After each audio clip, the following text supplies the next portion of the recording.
I never thought I'd be that guy. You know, the one who finds out his wife's been cheating on him and then everything falls apart. But here I am, and honestly, it's like my entire world got flipped upside down in just a few days. Nora and I had been married for 5 years, and I thought we had a pretty solid relationship. At least I did.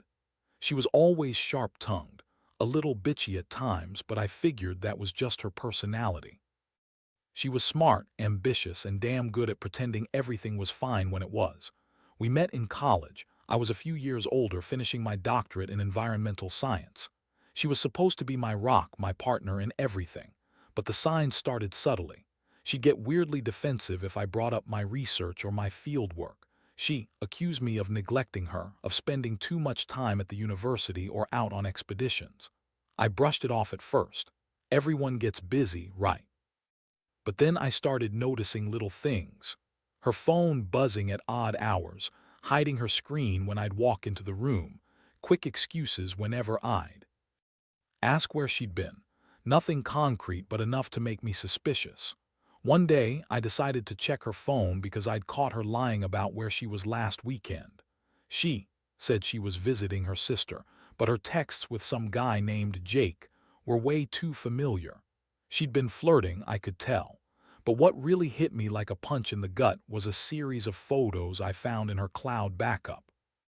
They weren't just of her and Jake, which would have been bad enough, but they were from my expedition last month. She and Jake, smiling and close, in a place I was supposed to be solo.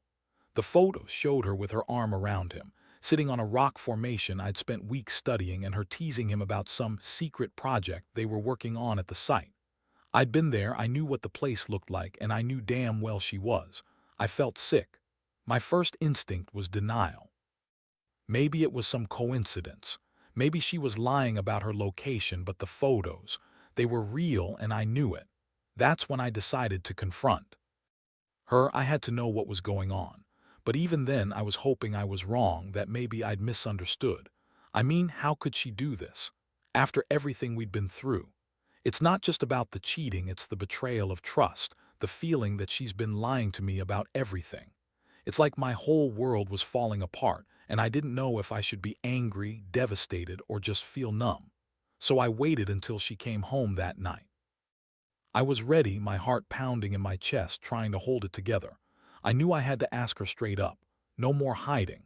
When she walked in, she was her usual bitchy self, sarcastic, dismissive, like she didn't think I was worth her time. I looked her dead in the eyes and just said, "Who is Jake?" Her face twitched and she immediately started lying, acting like I was crazy. She said he was just a colleague, some guy from her yoga class. That she'd been talking to him about work, and I could see through her bullshit, but I wasn't buying it anymore. I had the evidence. And I was pissed.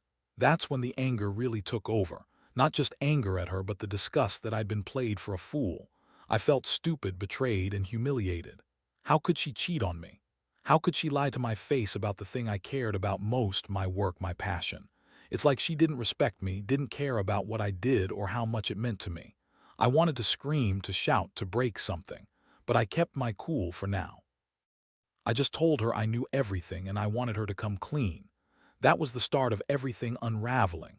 If you want me to keep going, just say so. She looked at me like I was crazy, that typical bitchy glare she always threw around when she didn't want to admit something.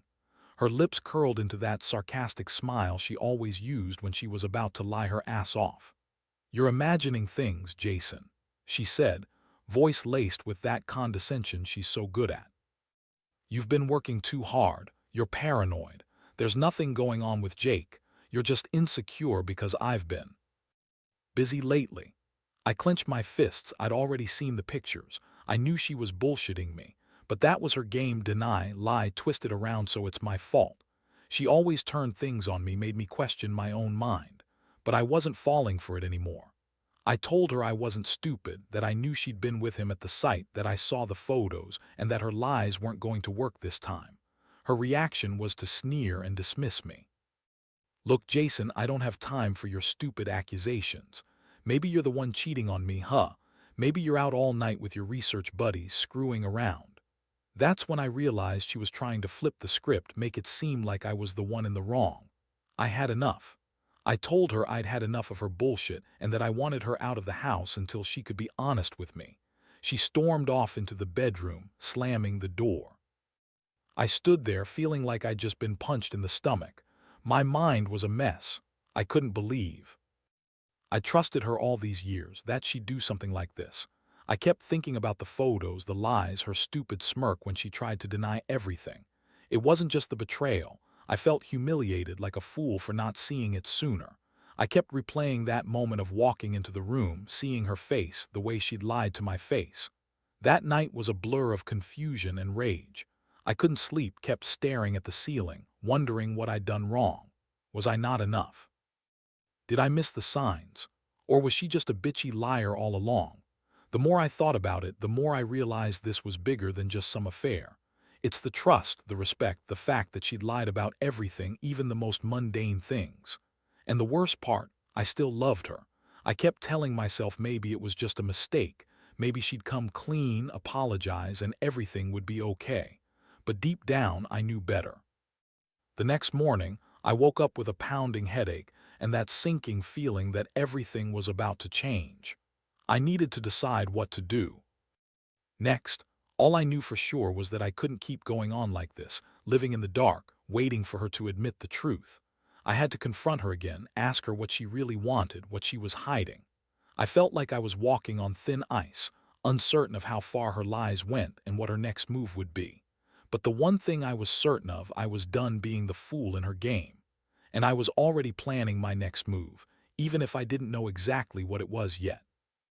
I decided I wasn't going to let her get away with it that easily.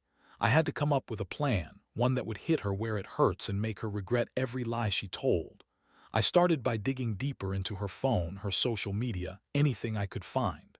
I wasn't just angry, I was hurt, embarrassed, and feeling pretty damn powerless. But I knew one thing, I wasn't going to sit around and be the victim in this story. Over the next couple of days, I stayed quiet. I didn't confront her again right away. Instead, I gathered evidence, trying to understand her patterns, her behaviors. I knew she was manipulative, so I had to be strategic. I installed a tracking app on her phone, not to stalk her, but just to confirm where she was. Every day, I'd check her location, her messages, her calls. She was sneaky, but I was learning her routines. She'd go out, meet Jake, or whoever else she was screwing around with, then come back late, acting innocent, shrugging when I asked where she'd been. But I also started thinking about how I could hit her back, make her feel just as betrayed, just as humiliated. That's when I remembered that she'd been bragging about some new business trip she was taking for her job. I knew it was a lie. She was planning to meet him again. So I decided to turn her own game against her. I set up a fake email account, started pretending to be her boss, and sent her a message telling her she needed to be in a different city for a few days. I played it perfect. The message was vague but convincing enough to make her panic. The look on her face when I told her about the trip was priceless. She stammered, tried to deny it, then I casually pulled up her GPS logs and her recent messages. Her eyes widened when she realized I knew everything. She cursed, called me paranoid, accused me of invading her privacy, that classic move. But I held my ground. I told her I was sick of her lies, sick of her sneaking around like she was some kind of spy, that I wasn't going to let her treat me like a fool anymore. I wanted her to understand how deep her betrayal ran, and that's when she snapped. She shouted at me, accused me of spying on her, of invading her privacy, claimed I was crazy for even thinking she'd cheat. But I knew better. I had the evidence, texts, photos, location logs. I've been watching her every move for days now. I could feel the rage building inside me, but I kept my voice even. I told her it was over, that she had to choose. She could either come clean and tell the truth, or I'd be done with her forever. The look she gave me was a mix of fury and contempt, like she thought she could manipulate her way out of it. That night I couldn't sleep. I kept hearing her shouting at me, denying everything, calling me names. I felt a mixture of disgust and heartbreak. How did it come to this? How did I go from trusting her to suspecting her of doing this behind my back? The most confusing part was, even now, I wanted to believe she'd tell the truth and come back to me. But I knew that was just wishful thinking. She was a liar, a manipulator, and she'd convinced herself she could get away with it. I was starting to see her for what she really was, a selfish, lying bitch who had no respect for our marriage or my feelings. The next day, I made a decision. I couldn't keep playing her game. I was done chasing shadows, done waiting for her to admit what she'd been doing. I told her I wanted her out of the house, not just for a night or two, but for good. She threw a fit, calling me names, threatening me, trying to guilt-trip me into letting her stay. But I held firm. I told her I'd had enough of her lies and that I deserved better. I was sick of being made a fool of feeling like I wasn't enough. That's when she really lost her shit, storming out, calling me a controlling psycho. But honestly, I didn't care anymore. I was done playing her game. I knew then that I had to start thinking about my next move. Whether I'd try to fix this or just cut my losses, I didn't know yet. All I knew was that I couldn't keep living in this illusion, pretending everything was fine. I'd been betrayed, yes, but I also saw clearly now that I had to take control of my life again. No more lies, no more secrets. I'd start rebuilding from this mess, even if it meant walking away from everything I thought I had with her. I was hurt, but I also felt a strange sense of clarity, like I finally saw her for who she really was. And that, in its own fucked-up way, was the beginning of my revenge. After she left the house that night, I sat alone in the silence, feeling like I'd been hit by a freight train. The house, which only a few hours earlier still felt like home, now seemed cold and hollow. I kept replaying everything, her sneering lies, her dismissiveness, the way she thought she could keep her secrets forever.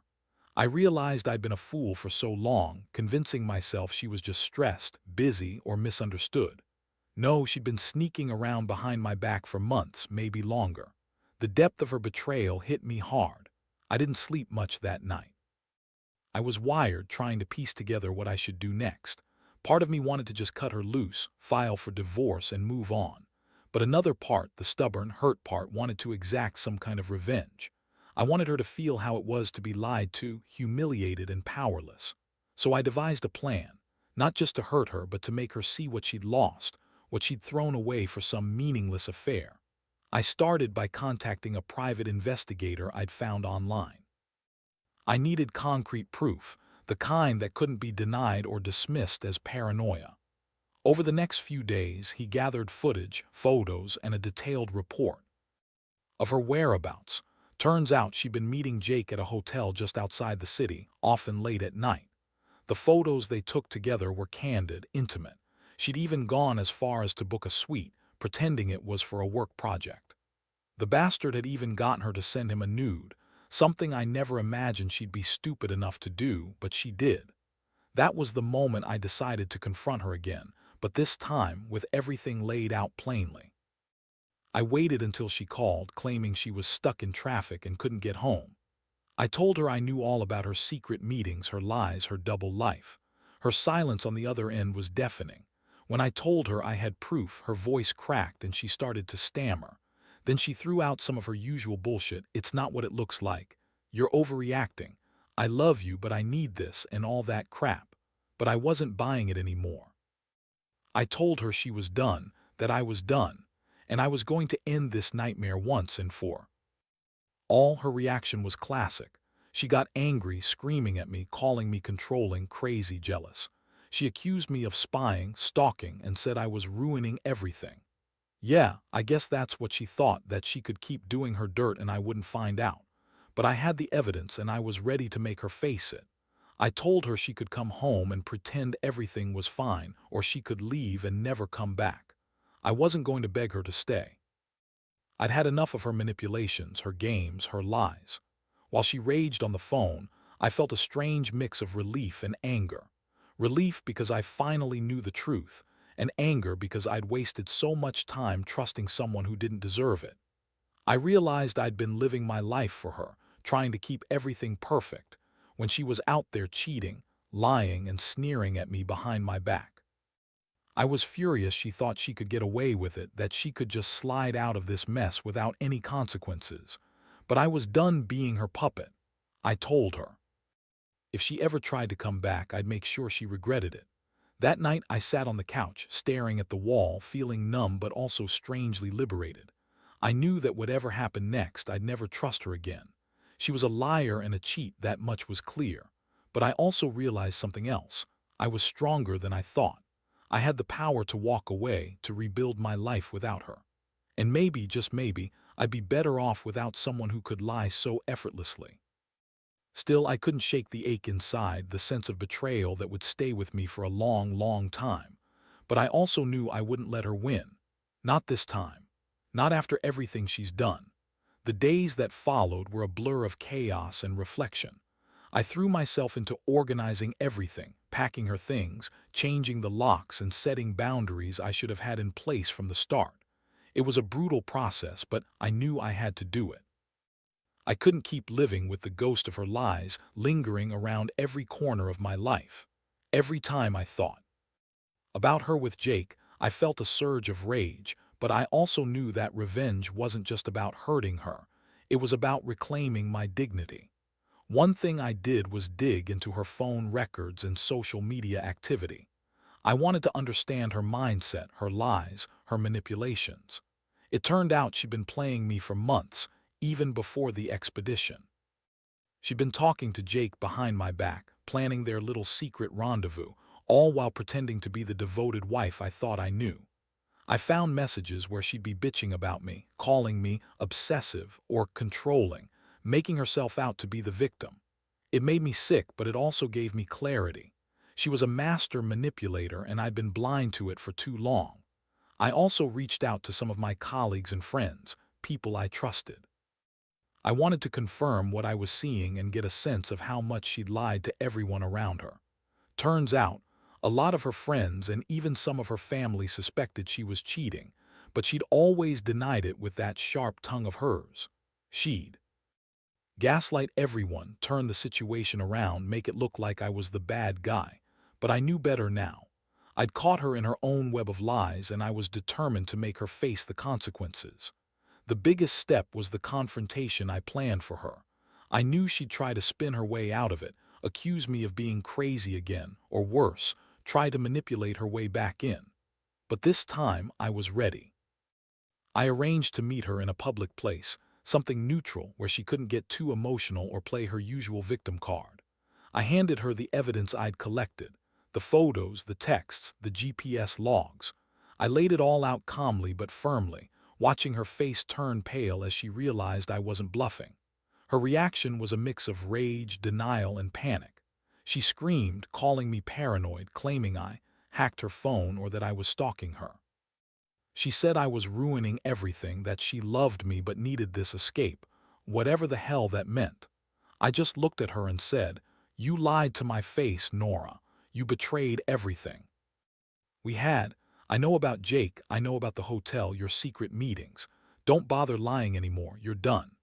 Her eyes welled up with tears, but it wasn't the remorse I saw, it was frustration, fury, and a desperate attempt to hold onto her lies. I remember feeling a strange calm in that moment, like I'd finally taken control.